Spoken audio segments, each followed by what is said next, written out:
penguat kuasa cuba menutup bilik-bilik sewa sempit ataupun dipanggil bilik kapsul khususnya di bandaraya ini. Untuk kerajaan, mereka kata bilik itu terlalu kecil, terlalu sempit, terlalu menghina si penyewa dan memang tak layak untuk dijadikan tempat berteduh. Tapi bagi tuan-tuan rumah, bagi syarikat sewa bilik ini kata pula, kalau orang dah tahu tapi masih sanggup nak menyewa, why not?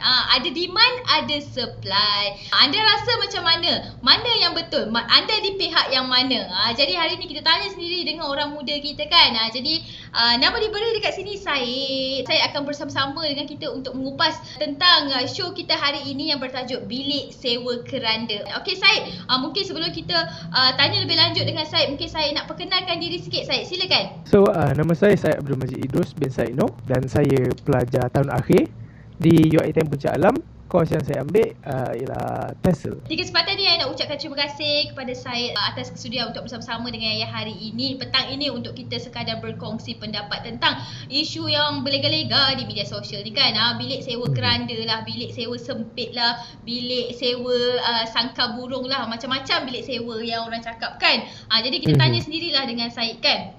Tapi sebelum yang nak tanya lanjut dengan Syed lah, kongsikan sikit lah tentang bilik sewa sempit ni. Kebiasaannya bilik kecil seperti ini adalah rumah kedai yang diubah suai dengan partition banyak bilik hingga ada sampai 20 ke 40 bilik dalam satu ruang. Dan hanya boleh memuatkan satu bilik tu hanya boleh memuatkan tilam single sahaja.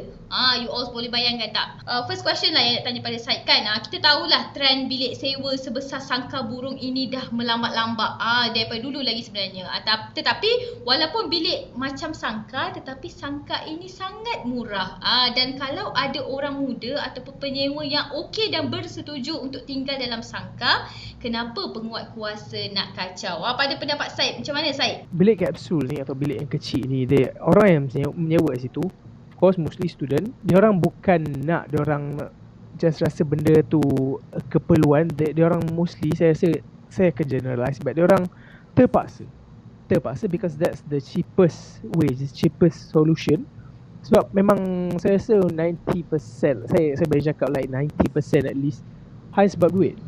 So untuk kerajaan macam nak ambil tindakan just by ambushing, through ambush, saya rasa dia tak complete. Dia just macam, it's like taking someone's punya tempat and then not giving anything back. So saya rasa macam 50% je dia punya government punya action tu. So saya rasa if diorang nak buat kerja separuh jalan, just let the people sewa tempat walaupun kecil, but as long as diorang ada tempat untuk tidur. So saya rasa macam walaupun it sounds bad, bilik kecil, bilik sempit, but ada bilik and murah. So sesuai dengan student yang mostly tak ada duit. Kemudian saya rasa ada yang kepada yang tak ada duit, yang hanya mampu untuk duduk dalam bilik yang sempit tu je, saya rasa it shouldn't be a problem. Bagi saya sendiri, saya ada masalah ke dengan bilik sewa yang sempit sebegini? Bila kita cakap pasal sempit, mungkin pada setiap individu mungkin berbeza tahap sempit dia kan. Tapi sempit di sini yang hanya boleh memuatkan satu tilam single sahaja. Kalau bagi saya sendiri, adakah anda sanggup? Personally lah, saya rasa it is bad, but saya sanggup. Because saya, it depends on personal opinion kan. So, saya macam jenis yang bila saya go through something bad, saya akan compare dengan something even worse. The worst outcome ialah saya tidur, tak ada tempat nak duduk langsung. So saya macam, walaupun dia bad untuk muat katil je, saya rasa macam it serves the purpose lah. Memang tempat tu untuk tidur sahaja. So kalau rasa sempit apa, just keluar, go somewhere. Ada tempat yang awak boleh duduk, tempat yang open and cantik, yang tak perlu cost any money. So macam keluar bila bosan or sesempit, keluar, hanya balik bila nak tidur sahaja. So saya rasa macam it can be a problem to people, tapi untuk saya boleh hadap. It's not that bad. Sebab ada tempat untuk tidur, is enough untuk saya. Kalau saiz bilik itu yang menjadi hal, yang menjadi masalah kan, yang dikatakan terlalu kecil, yang terlalu sempit. Jadi pada pendapat Syed kan, Syed rasa apa saiz minimum untuk seseorang manusia normal lah? Kot, boleh lah kot kan? Saiz apa yang sesuai? Seberapa sanggup? Okay, bagi saya tak tahu the exact measurement, macam berapa square feet or anything. But saya rasa as long as ada tempat untuk letak meja, and then ada tempat untuk katil, and then some space untuk almari, and then laluan untuk keluar masuk, and then some empty space untuk letak something lah. Saya rasa itu complete. Saya rasa itu minimum lah, itu minimum bagi saya. Which is far from bilik-bilik kapsul, bilik-bilik sewa yang kecil tu lah. Bilik-bilik sewa yang di ambush yang Menteri Ngah Komeng minta arahkan untuk dirobohkan ni adalah bilik tu memang sempit lah. Pada pendapat saya, adakah saya rasa bilik sebegitu memang keterlaluan sangat? Saya rasa keterlaluan, tapi untuk robohkan is quite absurd lah bagi saya. Sebab memang macam tak masuk akal, sebab orang duduk situ, and saya rasa boleh solve by do something to penyewa, I mean to the one yang bagi sewa tempat, or just macam at least bagi penyewa yang student yang duduk situ for free ke. Sebab kalau just robohkan, and then what would they do? What would the penyewa, the students yang duduk situ tu nak buat apa? Nak cari tempat yang lain all of a sudden. Saya rasa macam untuk musnahkan tu tidak masuk akal dan tak complete lah action dia tu separuh jalan, like saya mention earlier. So banyak lagi action lain. Saya setuju dengan cara ambush and then ask to roboh, saya tak setuju completely. Okay, kerajaan mengambil tindakan dan boleh menghentam dan menyalahkan tuan-tuan rumah ini sebab mereka kata tuan-tuan rumah ini membuat bilik sewa sebegini tidak mengikut spesifikasi. Maksudnya mungkin tak ada tingkap ataupun sempit sangat dan sebagainya lah. Tetapi ada ramai juga yang cakap kerajaan jangan tahu cakap je kan.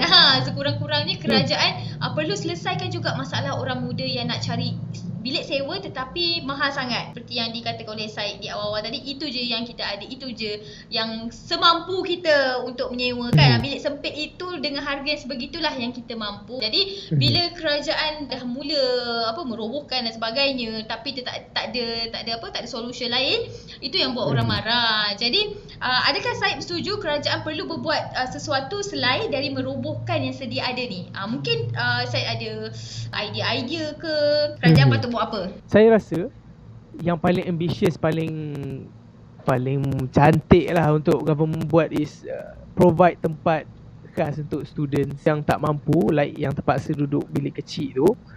Even though ni macam terlalu cita yang tinggi lah untuk dia orang buat benda ni, macam not likely to happen. Saya rasa macam it's a good solution.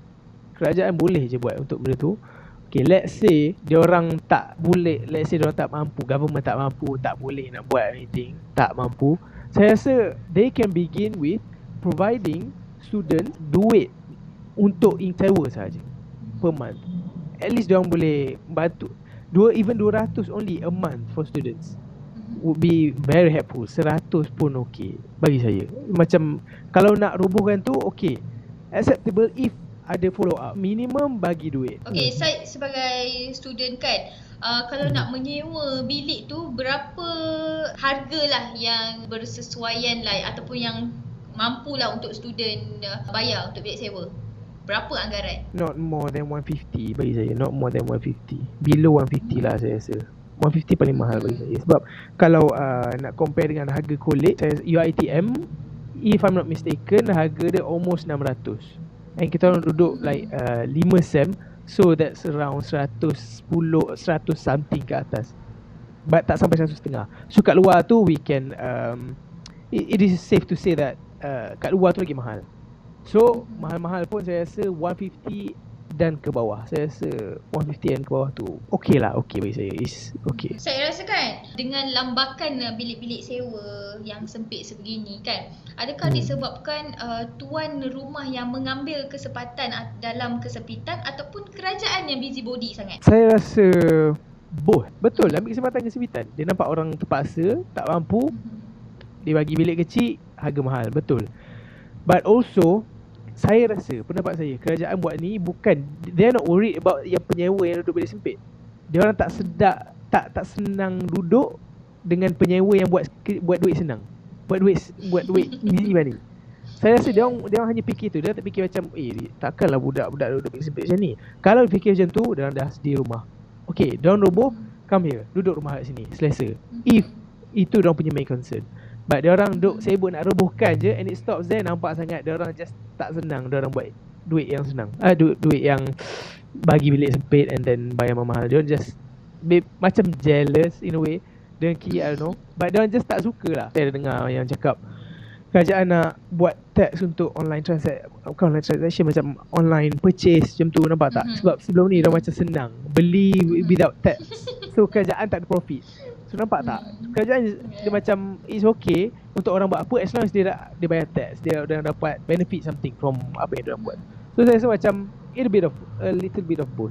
Dia orang ambil kesempatan dan kesempitan, kerajaan pun busybody, very despicable way lah untuk saya. So it's both. Okay, ada yang berpendapat kerajaan marah, semua orang marah bila bilik sewa kecil, bilik sewa sempit. Tetapi kan dalam ramai-ramai ni tak ada pun yang marah ataupun yang nak cakap tentang orang muda yang bergaji kecil ni, gaji rendah kan. Kalau fresh graduate 1,500 nak sewa bilik yang harga 500-600 baru nak hidup ni, manalah cukup kan. Jadi saya setuju tak yang kerajaan ni memang tak kisah pun kalau orang muda kita ni hidup susah, hidup miskin, tak kisah pun yang tak membantu pun kita yang baru nak hidup ni. Absolutely setuju. Dia bukan just tak kisah dengan yang tak ada income, they just don't care about anyone. If you ask me about student or people yang duduk rumah sewa bilik kecil ni, but from bigger picture banyak lagi yang rasa tertindas financially. Gaji sikit we can see from many sectors dalam negara kita, and rasa macam they really do not care. They do not care. So that's the thing, what can we do? What can we do? So that's why our solution, the only outcome, the only thing yang kita boleh buat hanyalah sewa bilik yang kita mampu je lah, walaupun kita tak suka. Because kerajaan they don't really care. Alang-alang tu nak tanyalah dengan Syed kan. Saya rasa mana-mana kerajaan sama je ke, ataupun kerajaan sekarang, kerajaan madani, kerajaan perpaduan ni yang terlampau busybody sebegitu, ataupun sebelum ni kerajaan sebelum ni pun sama je, tak pernah kisah pun pasal kita. Personally saya rasa semua sama. Boleh letak siapa je kerajaan tu, they will do the same thing yang benefit diorang, yang boleh kekalkan diorang kerajaan as long as possible. They will see many things, dia akan buat many things before dia jadi kerajaan. But once diorang jadi kerajaan, they will do nothing about anything. So macam it's not about siapa kat situ, it's just about the kerajaan themselves. They macam they talk their way into the kerajaan. They will say anything to please people. Oh, ni bagus ke bagi jadi kerajaan. Dia dapat masuk, they don't do anything. Dia just senyap je. Many things like toll free, semua benda tu, and apa lagi tak, they don't do it. Semua orang sama lah, semua kerajaan sama. Pada pendapat Syed lah kan, patut tak ataupun dah tiba masanya kerajaan melibatkan diri dengan perumahan rakyat, ataupun perumahan rakyat tu macam tak sesuai lah, perumahan belia lah kita panggil kan. Maksudnya di sini mengendalikan pembinaan dan pengurusan bangunan-bangunan untuk perumahan orang muda pula, instead of buat rumah yang mahal kan. Kali ni apa dah salahnya fikir pula pasal orang muda. Setuju ke tak setuju? Saya setuju. Sebab in life saya rasa people at the middle selalu tidak dipandang. Let's say, okay, saya bagi contoh macam dekat sekolah. Okay, kelas depan, kelas tengah, kelas belakang. Kelas depan, okay, fokus, belajar target, they give everything. Kelas belakang, okay, ada kelas tambahan, ada kelas ni, kelas that, weekend. But budak kelas tengah apa dapat? They're not too smart, they're not too stupid. So saya rasa macam belia ni golongan dekat tengah tu. Walaupun dia bukan M40 financially macam economic class, so dia tak valid. Maksud saya macam dia orang punya priority ni macam dia orang dekat tengah. Belia ni macam dia tak dapat enough attention dari kerajaan, sebab to them dia orang okay tak kaya, but dia orang also tak terlalu miskin sebab dia orang seorang, and then gaji let's say yang bekerja 1,500 untuk seorang. Bagi dia orang macam tak susah tu. So saya rasa macam so now it's time lah untuk kerajaan fokus on belia, sebab dia orang baru nak mulakan kehidupan. Time tu lah saya rasa perlu banyak help and focus by kerajaan. Belia also need help, especially financially. Adakah Syed bersetuju yang bilik kapsul ni sesuai dengan gaya hidup orang muda juga? Sebab mereka hidup, boleh dikatakan 90% masa mereka untuk kerja dan berhibur di luar lah, bukan dalam bilik lah. So bilik sempit ni, bilik kecil ni hanya sebagai tempat untuk berteduh, untuk tidur sahaja. Jadi kenapa nakkan orang sewa ruang yang besar bila orang muda ni, bila mereka tak perlukan ruang pun? Mungkin bila kita dah sewa bilik sempit, sebenarnya kita boleh jimat duit juga dekat situ kan. Saya rasa betul, sebab mostly walaupun ada yang introvert yang jenis duduk rumah je, students or belia memang diorang banyak spend time kat luar. And saya rasa if diorang jenis duduk kat rumah pun and diorang end up dapat bilik sewa kecil tu, they should ubah cara untuk banyakkan stay kat luar macam saya mention tadi.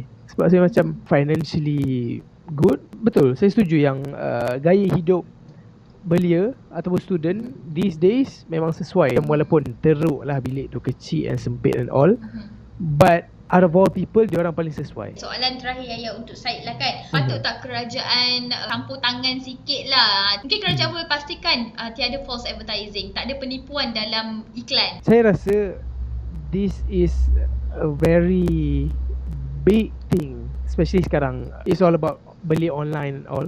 So banyak false advertising, especially online.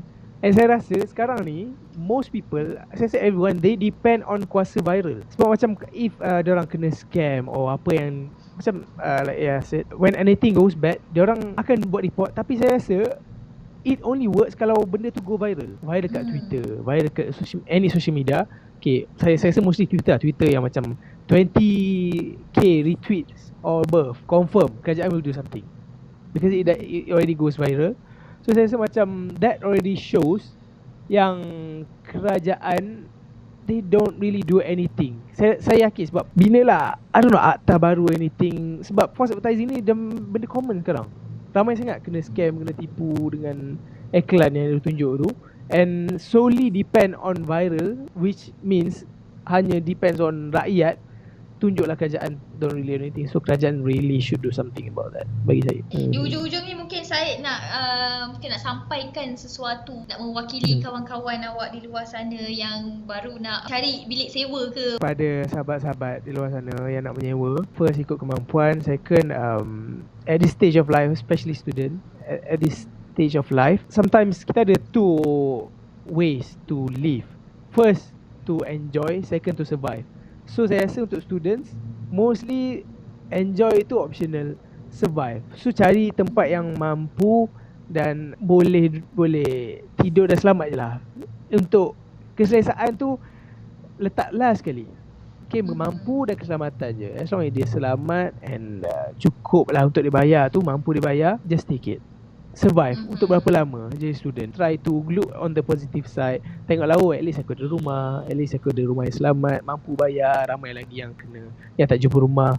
Okay, kita dah pun sampai ke penghujung show untuk topik kita hari ini. Bilik sewa keranda okey je biar pasaran yang tentukan. Dan terima kasih diucapkan buat Syed atas kesudian untuk bersama-sama dengan Yaya petang hari ini untuk kita sekadar berkongsi buah fikiran, berkongsi kata, dan diingatkan ini hanyalah pendapat individu semata, pendapat student kita, belia kita di luar sana. Baiklah, itu sahaja untuk hari ini dari Yaya dan TMKR. Kita jumpa lagi di lain hari, lain waktu untuk dibahas dan dikongsikan bersama orang muda kampus kita hanya di My Campus Radio. Jom berubah bersama. Thank you Syed. Bye. Thank you. Bye-bye.